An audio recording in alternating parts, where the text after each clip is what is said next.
Bonjour Viviane, vous êtes maire à Eppe-Sauvage. Vous avez un projet de café des médiathèques qui a été réalisé. Quelle a été votre démarche d'origine? Bonjour Christophe. Notre démarche, c'était de pouvoir racheter ce café qui était en vente. Pour pouvoir l'acquérir, nous sommes tournés vers la communauté de communes qui l'a acheté parce que sa vocation est de faire du développement économique. Seulement, nous ne voulions pas ici à la commune uniquement réouvrir un café et une épicerie. On avait le projet d'en faire un lieu multiculturel. Pour cela, il était préférable qu'on puisse racheter à la communauté de communes le café, et la communauté de communes nous a aidés en revendant ce café à moitié prix. Il a fallu donc qu'on fasse un dossier assez important parce qu'il fallait qu'on puisse obtenir des subventions, mais pour chaque lieu, c'était des subventions différentes, c'est-à-dire que nous avons un lieu commercial et puis du public, un service public. Et là, c'était pas évident à monter ces dossiers. C'est ce qui a été plus long, mais on y est parvenu. Voilà. Il est complètement au centre de la place de notre village où il y a quand même pas mal de circulation, notamment des habitants qui viennent de Belgique, passent des touristes qui viennent du Val-Joli, cette station qui est quand même sur notre territoire, qui est à 5 minutes d'ici. Donc c'est vraiment une situation centrale et ce café a toujours existé ici sur la place du village. Donc c'est dans la mémoire collective. Euh, et, ce café est juste à côté de l'église, à côté de la salle des fêtes. C'est vraiment un lieu idéal. Et puis nous avons eu la chance d'être aidés par une jeune architecte, Julie Godefroy, qui a bien compris notre projet, qui n'a vraiment pas compté ses heures. On a eu plusieurs réunions et on est venu sur place, on a fait des petits changements. Elle a dû recommencer et recommencer parfois, mais il fallait absolument bien établir des lieux différents, c'est-à-dire la médiathèque, le coin coworking, nous avons, euh, le café, l'épicerie. Nous avons aussi créé un petit espace, une petite salle de réunion et en plus le logement pour Pierre et Aurélie qui nous accompagnent dans ce projet en tenant ce café, cet espace multiculturel. Voilà. C'était la question la plus compliquée. Parce que c'était pas du tout comme ça au départ. Donc c'est notre architecte qui a imaginé faire un escalier extérieur et de faire une entrée. Mais ça, voilà, ça a été son coup de génie et on était enchantés. C'est surtout avec notre architecte qui nous a trouvé tous les artisans, toutes les entreprises pour venir ici. On a fait des appels d'offres aussi, certes. Et puis, nous avons été aidés par notre agent technique, qui est un bon artisan aussi, pour faire notamment cet escalier qui va à l'étage. Tout ça a été euh, étudié bien sûr avec l'architecte, puis pour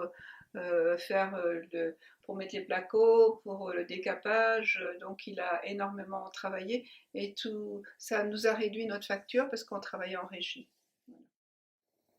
Pierre, vous avez été candidat pour pouvoir faire vivre ce lieu qui était proposé par la mairie de Eppe-Sauvage de Café Médiathèque. Comment cette histoire s'est mise en place?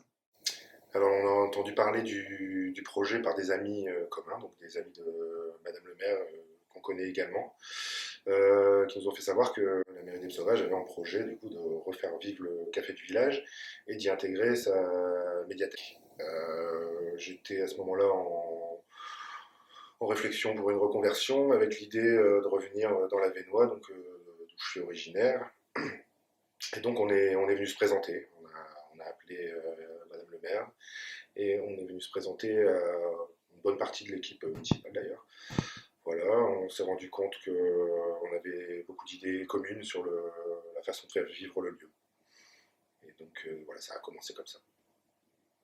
Aller sur le territoire, tout d'abord temporairement au camping d'Eppe Sauvage, petit camping à la ferme, ce qui nous a permis de participer aux événements marquants de l'année sur Epes Sauvage, les marchés nocturnes pendant 2 ans d'affilée, d'y rencontrer la population.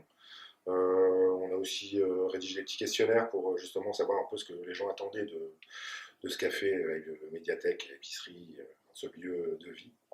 Donc il se divise en plusieurs parties. On a la partie, bon, là où on est, le partie café, on va dire, débit de boissons. On a la partie juste à côté qui est l'épicerie. On travaille principalement avec des producteurs locaux. Bon, il y a du produit plus classique de dépannage, mais on a énormément de producteurs locaux avec lesquels on travaille, pour tout ce qui est produits frais notamment. On a ensuite une petite partie restauration, petite restauration.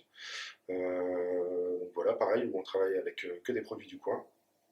On a également du coup la partie médiathèque, qui est en accès permanent. Dès que le café est ouvert, la médiathèque est accessible. Les gens peuvent y emprunter des ouvrages, peuvent consulter sur place, peuvent très bien aller chercher un livre qui les intéresse et puis le consulter en buvant un coup. Ou si une question se pose autour d'une table, ils peuvent aller chercher la réponse aussi, etc. On a donc le petit coin accès Internet qui sert aussi pour tout un chacun qui n'a pas Internet chez lui, même si c'est de moins en moins fréquent. On a quand même encore des gens qui, notamment l'été, sont de passage et n'ont pas forcément d'accès Internet qui viennent l'utiliser. On a également toute une partie de jeux, donc aussi bien des jeux de société classiques que des jeux traditionnels de la région qui peuvent être empruntés et joués sur place. Et on a aussi une particularité, c'est les lunettes de réalité virtuelle qui permettent la visite de l'église. On a aussi une partie exposition, donc le lieu café sert aussi d'exposition pour différents artistes qui le proposent. Alors, on a eu vraiment une grosse couverture médiatique et on était très contents pour ça. On a une reconnaissance aussi par rapport à notre médiathèque. On a eu un prix, le prix des bibliothèques, donc, qui a été remis à notre élu à la culture, Jocelyne Deloy, et à ma compagne Aurélie, qui gère la médiathèque également. Et nous avons aussi le label Café Rando. Donc, on a l'avantage ici à Epes Sauvage d'être sur le parcours de plusieurs sentiers de randonnée assez importants, dont le Tour du Lac, qui est un des plus fréquentés. Et donc voilà, ça nous permet d'être reconnus aussi pour ça, l'accueil de randonneurs et voilà, le fait de pouvoir les accueillir tels qu'ils sont, même s'ils sont un peu boueux, etc. Du coup, on est intégré à tous les événements qui se passent sur la commune, petits comme grands, c'est-à-dire on participe aussi bien aux marchés nocturnes qui sont des gros événements accueillant plusieurs milliers de personnes. Dès qu'il y a un concert organisé ici sur la place, c'est pareil, on est intégré au projet, on accueille nous-mêmes aussi des petits concerts à l'intérieur. Dès qu'il y a une cérémonie organisée par la mairie, etc., c'est nous qui servons le vin d'honneur, etc. Donc voilà, on est complètement, je pense, aujourd'hui intégré à la vie du village. En tout cas, on pense qu'on a réussi notre pari oui, de vouloir un lieu qui soit intergénérationnel, parce qu'on croise vraiment les plus jeunes qui sont rentrés ici avaient quelques mois à peine, jusqu'à des gens qui ont 90 ans, voire plus. Donc voilà, on a vraiment toutes les générations. Et ça, c'est notre fierté, c'est de pouvoir accueillir tout un chacun comme il est et de réussir à les faire se rencontrer aussi. C'est très important.